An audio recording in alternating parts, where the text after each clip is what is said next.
Mga kapatid, magandang gabi po sa inyong lahat. Itutuloy ko lamang po yung pagsagot sa mga katanungan po ng aking mga subscribers. Kasi nga po, kanina sobrang lakas din talaga ng ulan dito. Hindi ko na makuhang mag-vlog doon sa labas at ipakita sa inyo kung ano yung mga ginagawa namin. Pasensya na po kayo. Doon sa iba po kasi na laging sinasabi na ako daw po ay dadalang ng dada at hindi naman daw ako gumagawa.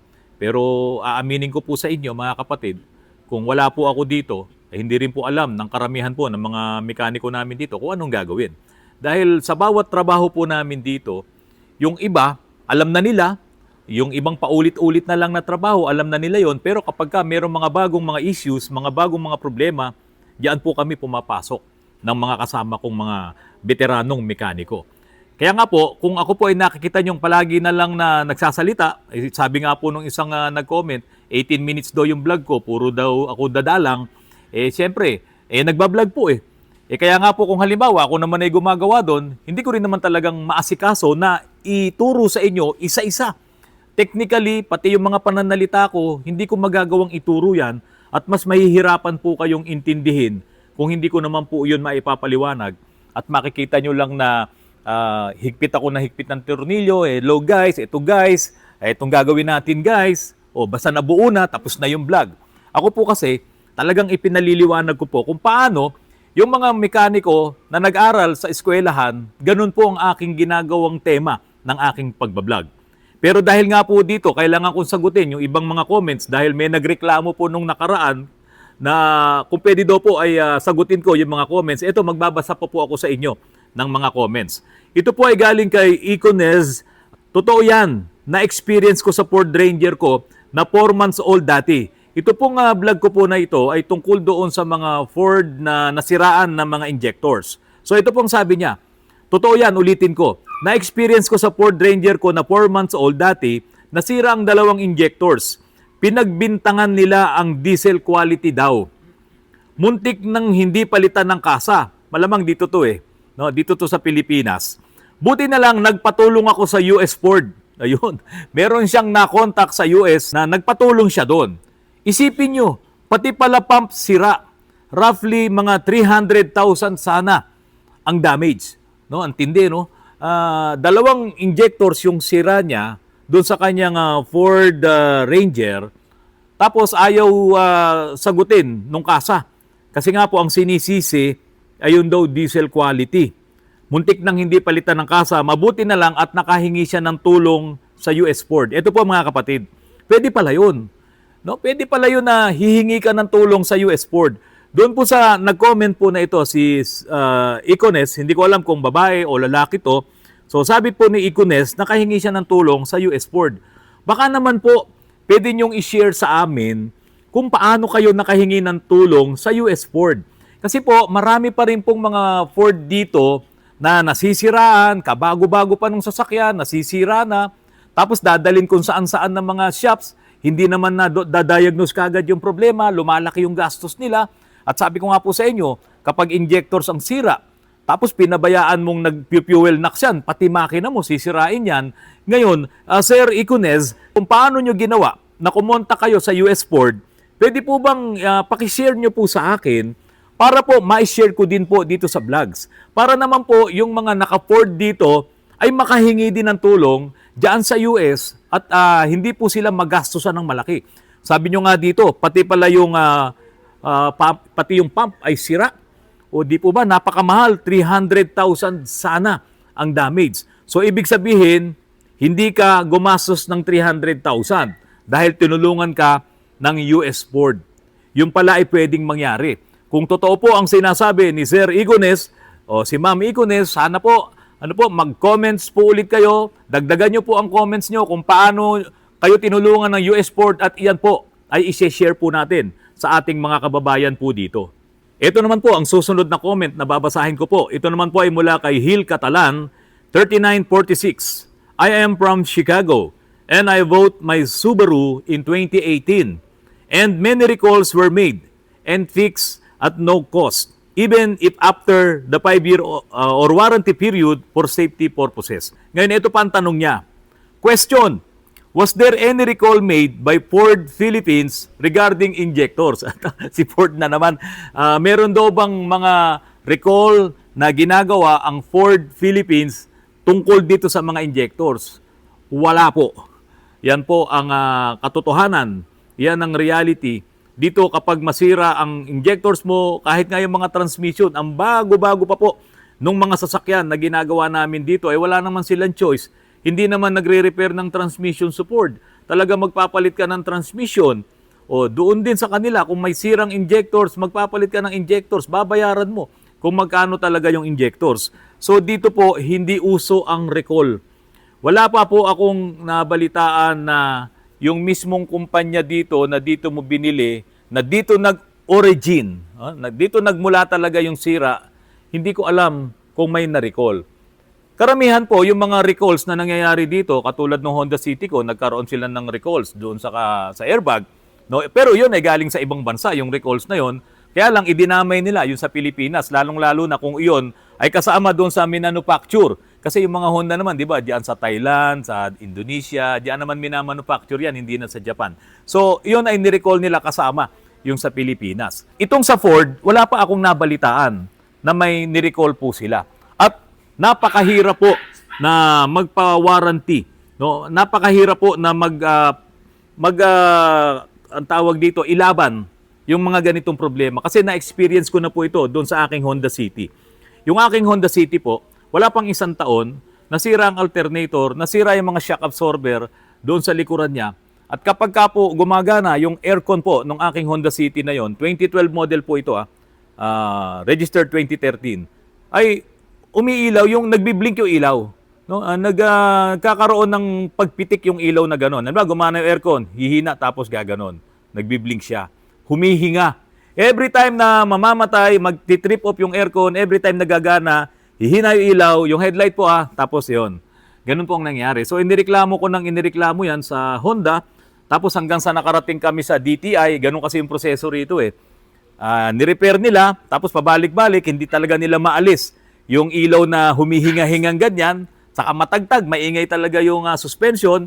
So nakarating kami sa DTI, hanggang doon sa pinakadulo namin, na kailangan ng mayroong third party na magsasabi na sira talaga yan. Doon na ako nagka-problema. Kasi yung third party na yun, hindi natin alam kung kanino siya kakampi. Ako isang maliit na ganito lang, na bumili ng Honda City. Samantalang si third party, eto, hindi mo alam kung sino yon. Maaaring shop din yon. O maaaring isang kapita-pitagang mga mekaniko or kung sino man yun. Eto si Honda.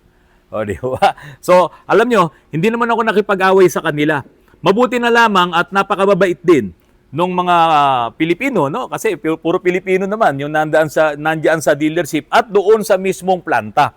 Tinulungan ako ng nasa planta na nagbigay sila ng recommendation doon sa dealer, itong planta ng Honda, doon sa dealer, binigyan nila ng recommendation na ganito na lang ang gawin. Habaan na lang ang warranty ni Mr. De La Merced.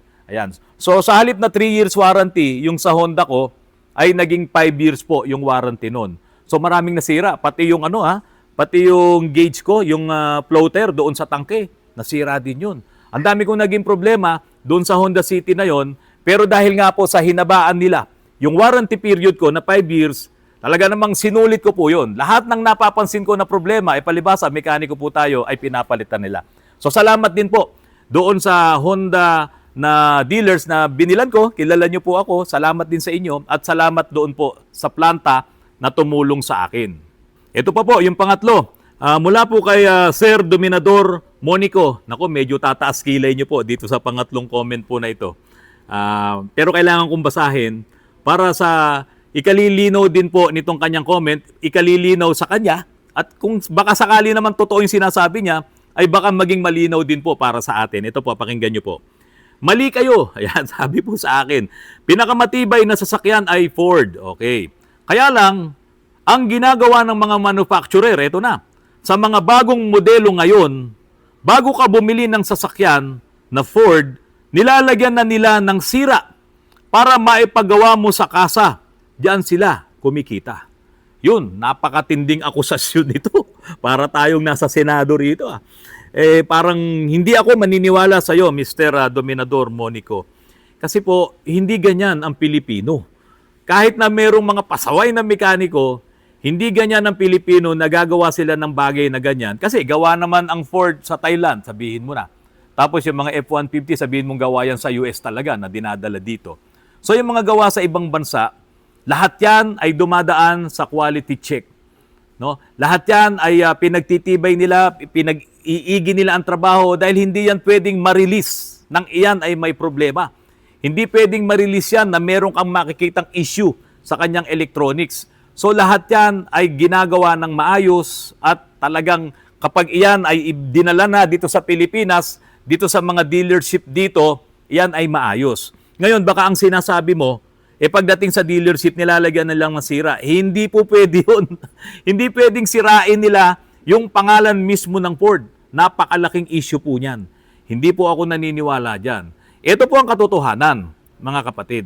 Ito pong sinasabi ni Dominador Monico, dito po sa Pilipinas, kahit na anong sasakyan, kahit na anong ganda ng sasakyan, ang paratingin nyo rito, ang bilhin nyo, ang gamitin nyo rito, siguradong magkakaroon ng problema.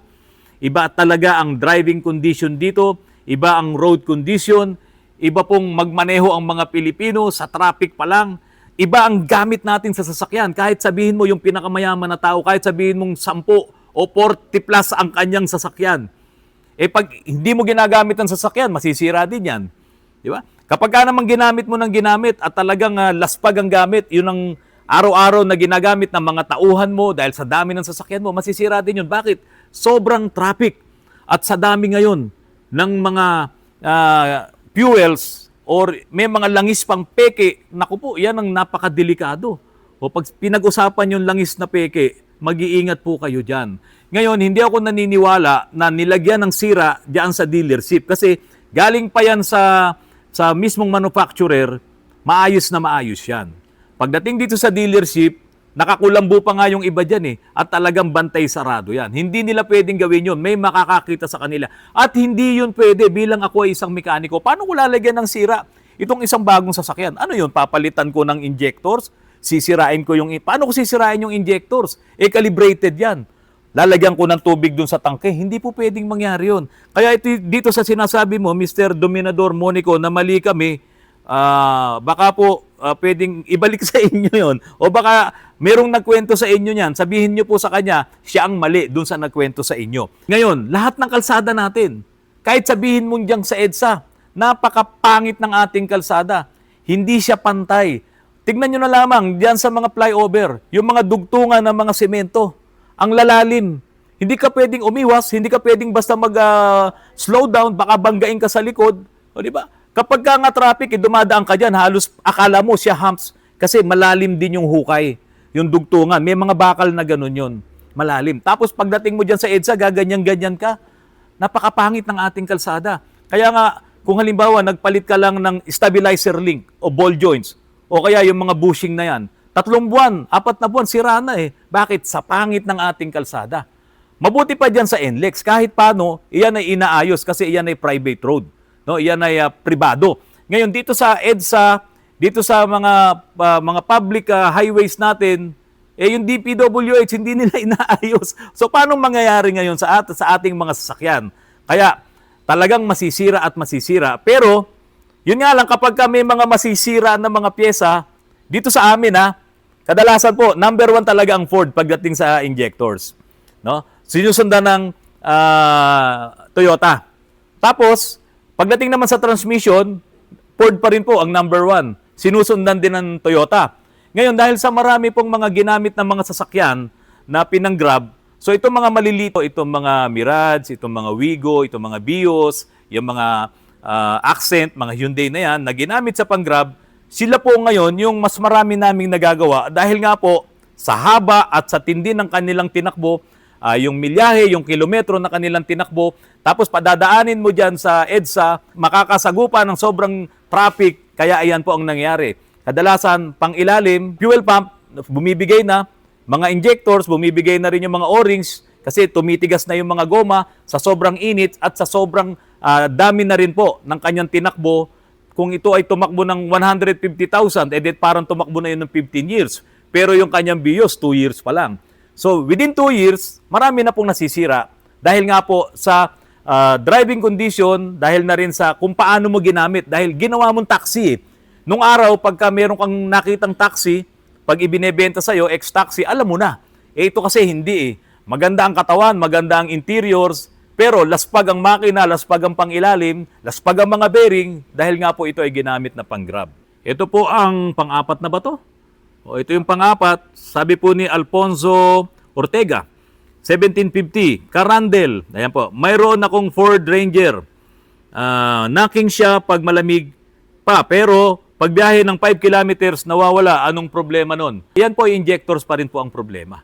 So malakas ang buga niya kapag malamig at kapag nag-normalize na, pumasok na siya doon sa closed loop. Kasi po kapag ka po yan ay nasa open loop pa yung stage ng ECU mo, malamig pa siya, hindi po talaga yan mag-a-adjust. Hindi siya magbibigay ng feedback para ma-correct yung errors. Magkakaroon po kasi ng errors yung inyong injectors, buga siya ng buga ng maraming diesel. Kaya ang mangyayari nun, hihintayin pa muna na ma-reach ngayon nitong electronic coolant temperature sensor yung tamang init para po makommand niya yung ECU na pumasok ka na sa closed loop. Kasi pagdating sa closed loop, yan na po yung magbibigay na ng feedback at yung adaptability pati yung accuracy ng trabaho ng mga injectors, trabaho ng ilang mga sensors doon ay maibigay doon sa closed loop. So yung operation ng iyong ECU ay yung default lang yon. Kaya lang dahil sa default yon, hindi yun mag-a-adjust.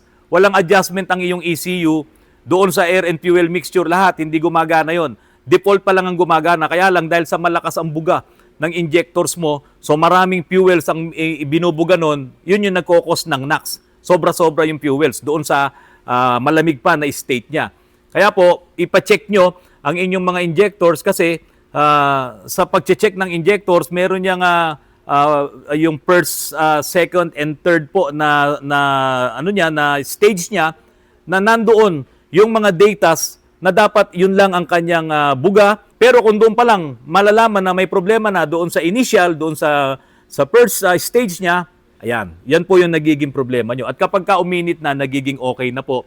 Dahil gagana na po yung, yung ECU nyo, magbibigay na siya, mag-a-adjust na siya doon sa mga dapat niyang i-adjust. So dapat ipacheck nyo po ang inyong injectors. At ito po, yung pinaka-last na babanggitin ko po sa inyo, sabi po nitong si Salted Egits Purple, sa pangalan pa lang, at saka doon sa kanyang profile, aso ito na po ang kanyang sinabi.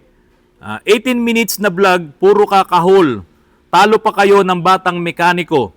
Nagpagawa na ako niyan, kaya alam ko. Ano pinagsasabi mo? Tumanda na, lumaki ulo. Sabi po sa akin. Visit na visit po sa akin itong si Salted Egits Purple. Na 18 minutes daw yung vlog ko, puro daw ako kahol ng kahol. Pero doon sa mga kahol na yon, may naintindihan tayo, may naitutulong po ako sa mga nanonood ng vlogs ko. Pero itong kanyang sinabi, kakapiraso lang, parang ito pa ay galing sa dyablo. Kasi ang isang mabuting tao, hindi ka magsasalita ng pangit o ng hindi maganda sa kapwa mo. Yung mga ganito ay mga dyablo or pwedeng aso na nagsasalita. Doon pa nga sa umpisa kasi, sinabi rin niya ibig sabihin hindi kayo magaling gumawa. Isang gawaan lang yan sa iba. Okay lang yun kung ikaw yung gumagawa. Kasi marami na kaming ginawa dito, may galing pa nga ng Cebu. May galing ng kung saan-saan lugar. Sira ang kanilang mga injectors. Tulad kanina, yung taga Cavite, 2 injectors nga po yung nasira doon, yung Toyota Innova. Yung may-ari po noon, kumusta po kayo sir? Nakalimutan ko itanong yung pangalan nyo. Yung may-ari po noon, mula nung dinala sa amin dito yung Innova, hindi na ho siya mapagkatulog. Nagkaroon siya ng anxiety. Nalulungkot siya hanggat hindi niya nakikita yung kanyang Innova. Kaya kanina, paano sir? Huwag ka nang malungkot. Maging masaya ka na dahil maayos na ang iyong Innova. Galing na rin naman yun sa ibang pagawaan. So ibig sabihin, yung pinanggalingan nun, yun ang sabihan mong hindi kayo magaling gumawa. Pero ako po kasi, kaya naman tayo parang nagiging magaling, ay humihingi tayo ng tulong sa ibang tao na makakatulong doon sa problema. Tulad ni Central, pinacheck ko doon at sinabi ni Central Diesel, talagang wala na to, dead tong dalawa. Bili na kami ng ngayon, ng injectors. Doon mismo kay Central kami nagpagawa ng injectors. Okay na ngayon. Hindi ka na magpapabalik-balik, hindi ka na magta-trial and error. Ito kasing si Salted Egits Purple, sabi niya, sa iba daw, isang gawaan lang yun, okay lang yun. Kung sakali, may natulungan yun, kung isang gawaan lang. At ganun din naman ang gusto namin. Isang gawaan lang, at hindi na dumami ang gagastusin ng mga may-ari ng sasakyan. Mga kapatid, maraming salamat po sa patuloy na pagtangkilik nyo po sa aking channel. Hindi pa maganda ang panahon, ulan pa rin ng ulan, kaya po hindi pa ako makapag-vlog ngayon na talagang ipinakikita ko sa inyo kung paano namin ginagawa yung mga trabaho namin dito. Pero umasa po kayo sa bawat vlogs ko naman ay may mapupulot po kayong mga techniques, may mapupulot kayong mga tips para po sa pagdi-DIY nyo at para na rin naman na hindi kayo maloko ng ibang mga mekaniko kapag kayo po ay magpapagawa ng inyong mga sasakyan. Mga kapatid, maraming salamat po at magandang gabi sa inyong lahat.